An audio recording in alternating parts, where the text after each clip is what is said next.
Let's not delete this footage this week. Hi everyone, my name is Charlie and this is week 3 of Vlogmas. As with all the other weeks, it probably will have no actual footage of me going about my life at all. It will just be me sat either here or in my car chatting to you. However, I do want to mention some books, so let's go with The Starless Sea by Erin Morgernstern. I am still 60 pages into this book. I want to read some more today, it's just that I've had something on most days since Wednesday. Wednesday I had the Button Warehouse. Thursday I didn't really do anything, but then I was at my grandmother's, as mentioned somewhere about me being absolutely knackered. And then Friday I felt supremely ill. And yesterday I was at the works Christmas do. So I've not had any chance to read this. I would like to have finished Starless Sea this week. I want to read more than 2 books this month, but I'm just aware that I'm not getting out of this reading slump this Christmas. We'll try again in the new year. I'm not fussed. I read more books than I've ever read in a year before this year, so who am I competing with now? I don't actually think I have much on this week. I think I have a regular work week of Monday, Friday, Saturday. If I get a haircut, then I think that that's going to be a big thing. That might be the climax to this whole fucking month, is me finally getting the haircut that I was supposed to get in November, October. I go a long time, 3 months at least, before I return to them. Tuesday night I want to take my mum out to dinner because she didn't get to come to my Christmas party and she gets upset about it, but like I just want something for me. So I want to take her out on Tuesday. Wednesday, I haven't got any plans, but I'm aware we haven't done the Christmas markets yet. And so I'm wondering whether to just go as me and my mother and then leave it at that. I wanted to go with my sister as well, but she is unavailable. I think she's going up to Northumberland at the end of the week to see my nephew in his nativity, like we did last year, but unfortunately I can't get the time off because it's just too close to Christmas. So yeah, that should leave me some reading time, some time to buy some Christmas presents. I want to get my dad something more. I still need to get my nan something.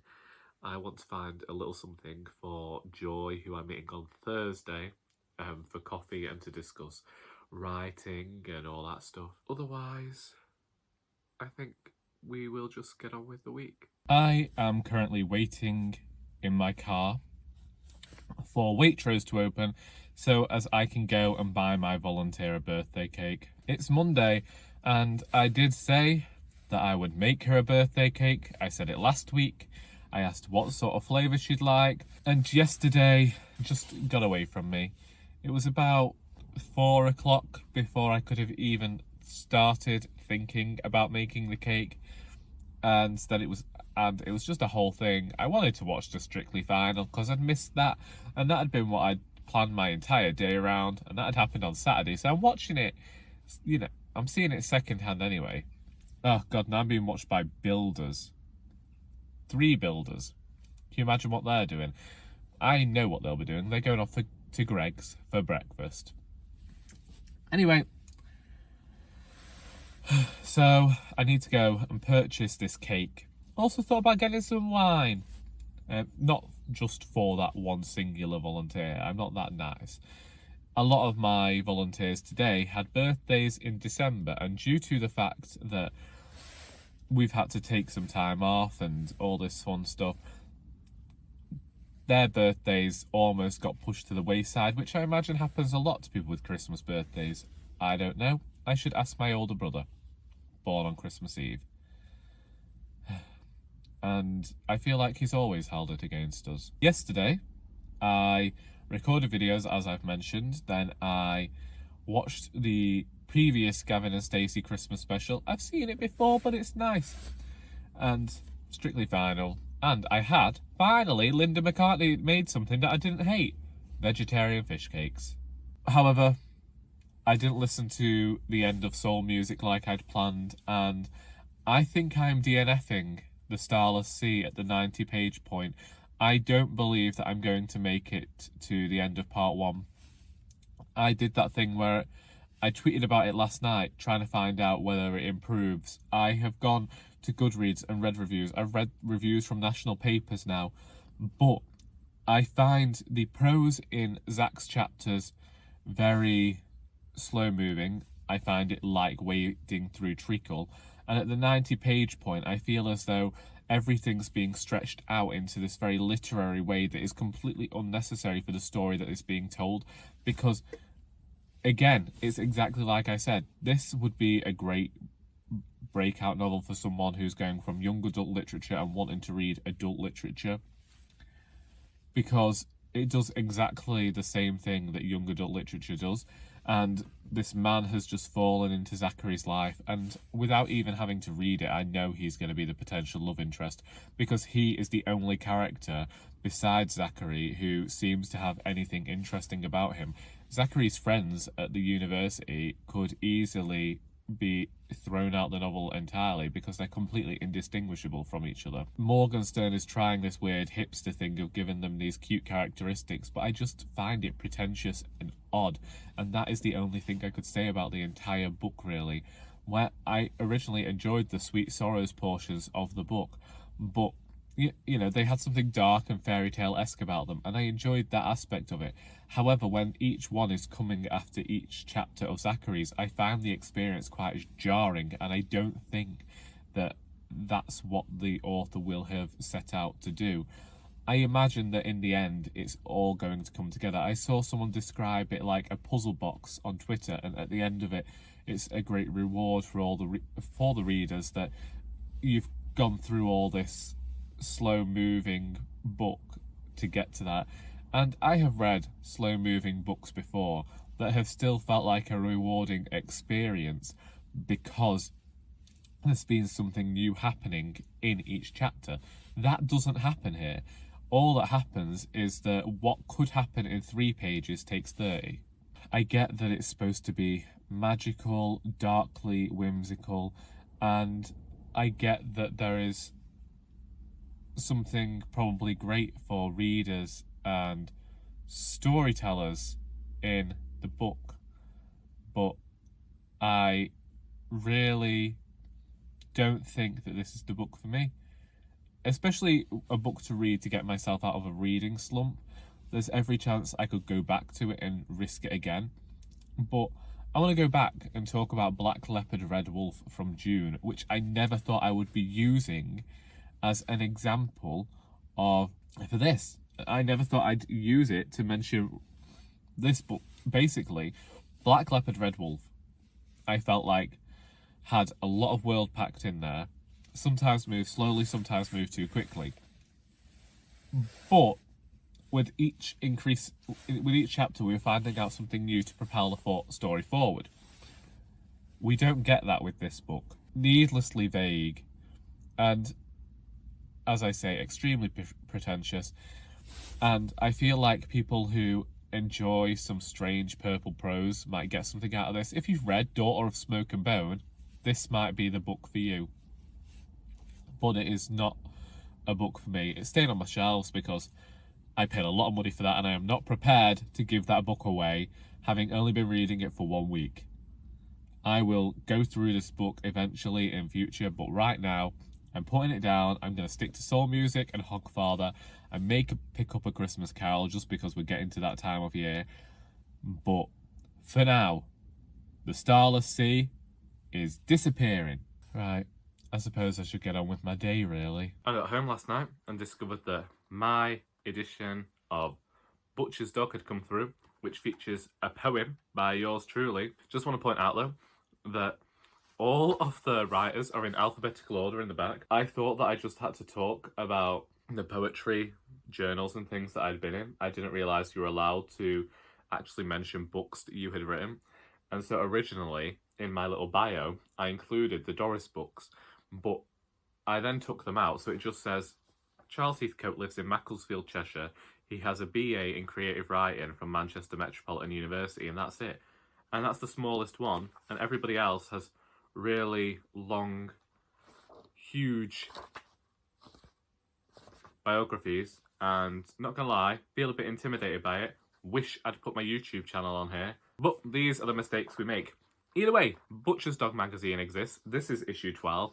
My poem entitled Woolgathering is in here, And if you didn't know, I'm currently working on a collection of poems, all centred around my life as the son of a farmer, and the fact that I'm not necessarily into farming, but the times that I've tried, I have found it difficult, and I actually know that I do have to go back and help my father farm at some point. When I was younger, it used to be this thing that going farming with my father helped me feel more relaxed, and being in the countryside has always been one of those settings where I've just felt at home and able to calm down. And I see all the time people talking about the fact that their children haven't ever seen the countryside, and they have never seen a cow, and I'm there wondering just how that happened. But then I also know there are so many pop culture references in the world that I will never understand. So, Butcher's Dog, please get your hand on a copy. Not being paid for this, just want more people to read my poem and support a poetry magazine in the hopes that one day they'll print me again in future. So, giving up on the Starless Sea after a week of reading. Think I might go back to it at some point in the future, but can't see myself reading this at all, which has freed up my time immensely. And because of this, you think that I would go out there and I would pick another book off my shelves to read, or just read one of the ones from the try a chapter thing I did last week, but I'm not going to. I have decided to completely free up December and just not read anything. Yeah, there's just absolutely nothing I want to read. Nothing. I want to look at A Christmas Carol, because I do that every year, but nothing from my shelves is screaming at me at the moment, so why would I try and soil what is being... Yeah, I've beaten all of the other reading years that I've done, and so I'm not going to rush through and try to get 10 books read in a week. Obviously, I'm listening to Stole Music by Terry Pratchett. I'm going to be listening to Hogfather by Terry Pratchett, and they're going to fill my weeks. They might even fill today because I want to finish them, but I also watched Jen Campbell's video yesterday where she made a pie and answered questions, and I'm not going to lie, I know she made leek and mushroom, and that was a great recipe, but I'm not sure I'll get my family eating that. However, that was a great idea to me for making a chicken pie, and I think I'll get these people eating it. Obviously, I won't be eating it myself because I'm a vegetarian, but I have food in, so I'm going to nip out. I am going to nip off to the supermarket, and I'm going to buy some groceries. Getting that word in there, don't use it often. And yeah, today, not gonna lie, I actually woke up smiling. I was grinning, just so happy because it was Tuesday. And I usually have Tuesday as a day of relaxation. Tuesday to me is my Sunday. It's the day that I don't have to work and I just get to lounge about the house or leave the house, go walk down the canal, which I also thought about doing at some point because I like to listen to soul music and go and see whether I can meet the stork. He's not a stork, he's a heron. But he might have disappeared by now. But there are also some rabbits down there. There are some flaming little birds. Yesterday, there was a bird in a bush and it didn't stop as I approached it, and it stood there looking at me. I honestly felt like Snow White. Not gonna lie, I think I might be a Disney princess. That is not something I ever thought I'd say. Also, haircut's not happening, is it? Let's just be honest now. This haircut is not happening. It'll be the new year and I'll go in and I'll be like, sorry, it's been 3 months again. And every time I go in, they look at me like, oh, can't believe it's you. Thought you'd given up on us. I just reached a point. So there's a point with my hair where it's longer.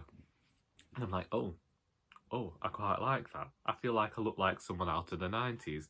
But also, I can't even be bothered like doing anything with it. So, yeah. Did I ever tell you about the time that this haircut got me called a poisoned mushroom? Yeah. There was someone who used to come to the writers group who, for whatever reason, didn't like Charlie. Now, it doesn't take much not to like Charlie. I mean, I can be arrogant when I'm critiquing people's work. I've said it before. I'm hypercritical. I'm nasty. But I'm never critiquing a person as a writer. Like, some of my closest friends I've got on with, like, I mean, one friend who I have critiqued in the past did move to Berlin to get away from me, but I have made peace with that. We still chat irregularly. But this person wasn't having it. She called me a poison mushroom, and then she showed up to our creative writing festive event last year and was allowed to read, and I'm still not over it, and I'm still not happy about it, and I'm mentioning it in this video in case she sees it, so she knows that I'm not happy about it, and if she ever comes back. Like, she came to I organised for Jen Campbell to come to the writers group in February this year. The most we have ever spent on a creative writing workshop.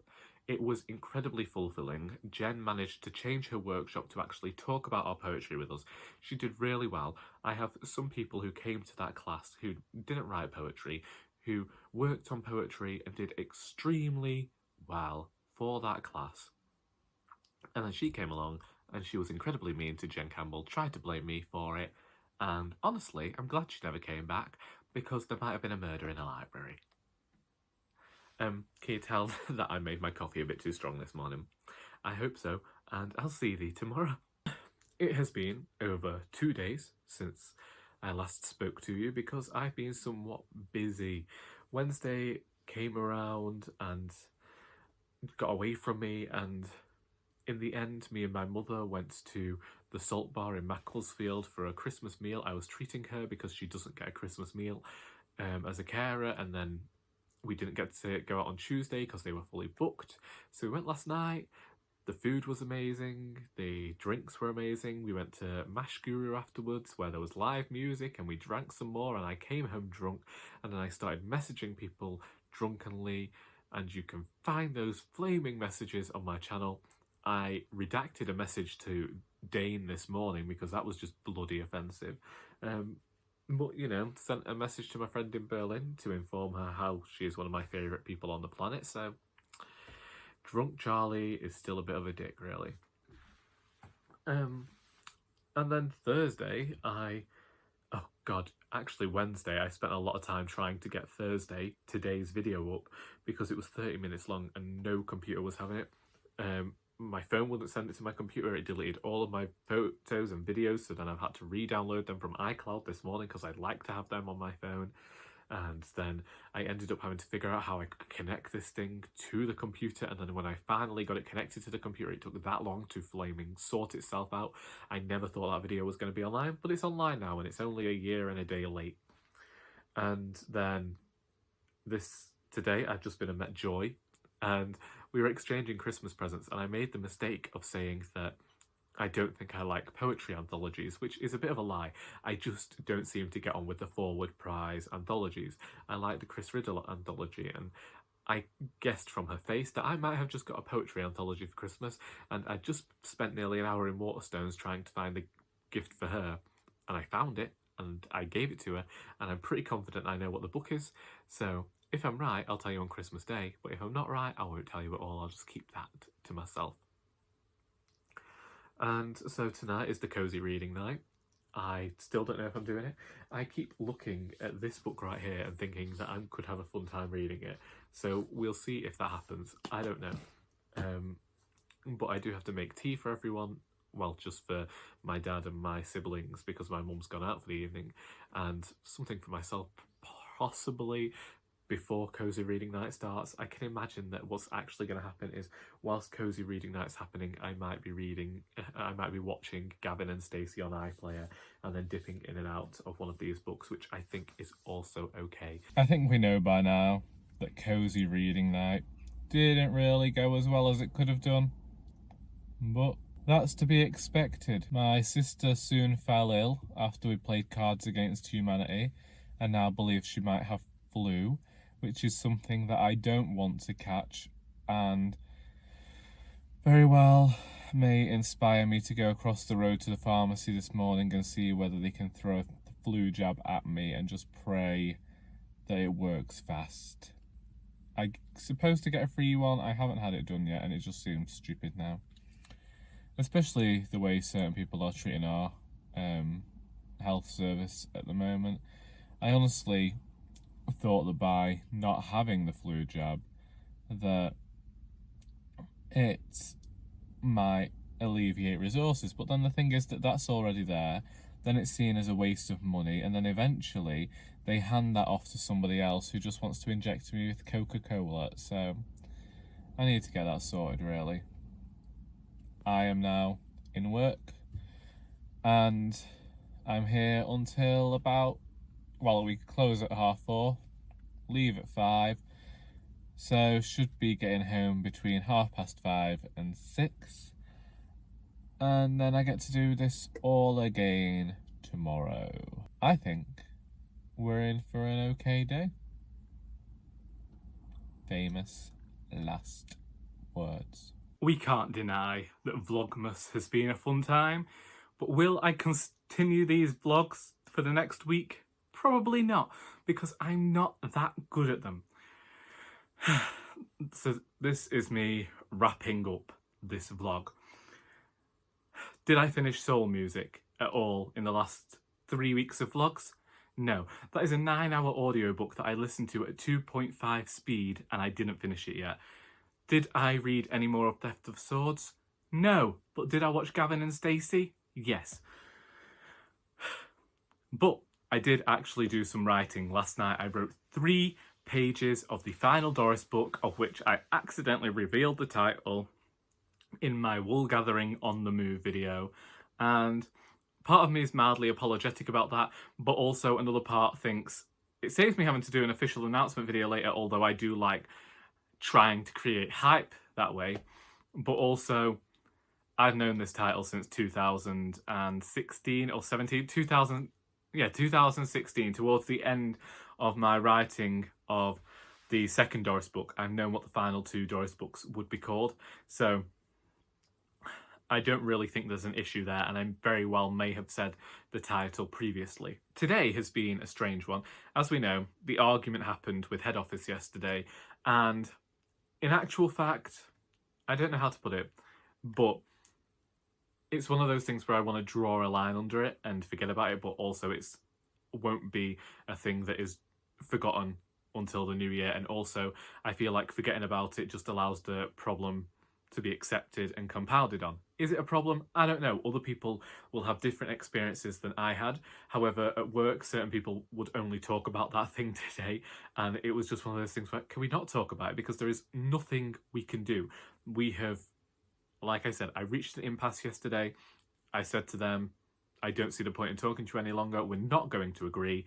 And like I say, I want to keep that relationship there. Like, I've known this person for 11 years, so why allow the argument and any sort of anger to fester there? Like, it is the season of goodwill. I might not be happy, but I'm not going to dwell on a work issue when I want to be happy at home. So it was a bit of a frustration today, and I did spend a lot of the day on the till so I could avoid talking about this issue. I was doing some last minute Christmas shopping this morning because my brother is coming down from Northumberland, and I realised I hadn't yet bought him a birthday present. He is one of those unfortunate people who has a birthday on Christmas Eve. In fact, he was born 15 minutes to midnight, so everyone believed that he was going to be a Christmas baby, and he wasn't. Which I'm kind of glad of, because he already behaves as though he's Jesus Christ. And so I was searching for a present for him. I was also searching for a present for my manager. Now, I'd already got my manager something, and yeah, you know when you just feel like you haven't got it right? And then I was looking at this one thing and I thought, I might like my manager. This is true. I have no problem with my manager, but I was not about to pay the price for this thing, and so I just went with my original gift. However, in that time, I also managed to find a gift for my mother that my brother is going to give her, because I'm giving her something else. A gift for my nan, because apparently the gift I got her is no good. In fact, my mum's doing really good this Christmas because she keeps seeing things that I bought for other people and saying that they won't like them, but she would, and I feel like that's a tactic. Also, I bought something for my father that I can't talk about, but I realised he might not be able to use it. And then I completely forgot to get my brother anything, and luckily a volunteer was nipping to Waitrose, and I said, could you just grab me a box of biscuits? And when she came back, I gave her the money, and I felt bad because she's the volunteer that has the cold. But she did go home early, and she is due to go on holiday to visit her grandson. It's his first Christmas. I should say that she's visiting her son as well, because she's not just going to go and visit a 6-month-old child who's living on his own in the south of England. That is quite preposterous. However, I also ended up having tons of ideas about other Christmas presents, so I've kind of gone wild at work today, and I've only bought presents for my brother and his family. And that's 3 people, and yet I have 4 bags full of gifts. And I don't think I like these people as much as 4 bags of gifts. However, it's Christmas. And again, it's not about what you receive, it's about what you give, what you are putting out into the world. And personally, at this time of year, all I want to be giving out into the world is adoration and happiness. And everyone loves a good Christmas argument, but I'm saving that for Christmas Day. I don't know what time yet. I haven't yet penciled it in. You know, it might come after I've made Christmas dinner. It might come before then, depending on whether I decide to imbibe alcohol. But currently, I know that this week hasn't been the best in terms of vlog footage, and I know that I might have skipped a few days, but as a whole, looking at the week, it's been a really great week. And it's strange when I think about Christmas, now that I have got a lot of the Christmas traditions out of the way. I've got 2 Christmas parties out of the way, I've got a reading out of the way, and it almost feels anticlimactic with Christmas now, because it's just going to be the core 5 of us at the moment, and I don't deny that it's going to be a great day, but I just feel like so far the month has been so fast, yet filled with experiences. Christmas Fest doesn't feel as though it was that long ago. No, it feels like it was an age ago, but in actual fact, it isn't that long ago. And the same can be said for all the different things that I have done in this month. And maybe I don't necessarily like Christmas, but I do end up feeling festive nowadays. And I think for me, I've always thought feeling festive was something different. But I think that it is just this state of finding happiness in the everyday. And December can be such a dark and gloomy time for other people who always feel as though they've got to try hard to achieve this perfect ideal of Christmas. But I gave up on that years ago, and I'm not gonna lie, it really does calm me down somewhat, and I'm just able to enjoy the process of reaching Christmas. And so I'm gonna leave things here, and you know, we've got a few days left of Vlogmas now, so I'm not going to say Merry Christmas, but I really do hope that you're not stressed out too much in the approach to Christmas, and that you're able to enjoy anything and whatever you are doing. Whether you celebrate or not, I hope that you have a good time. And until next time, that is all.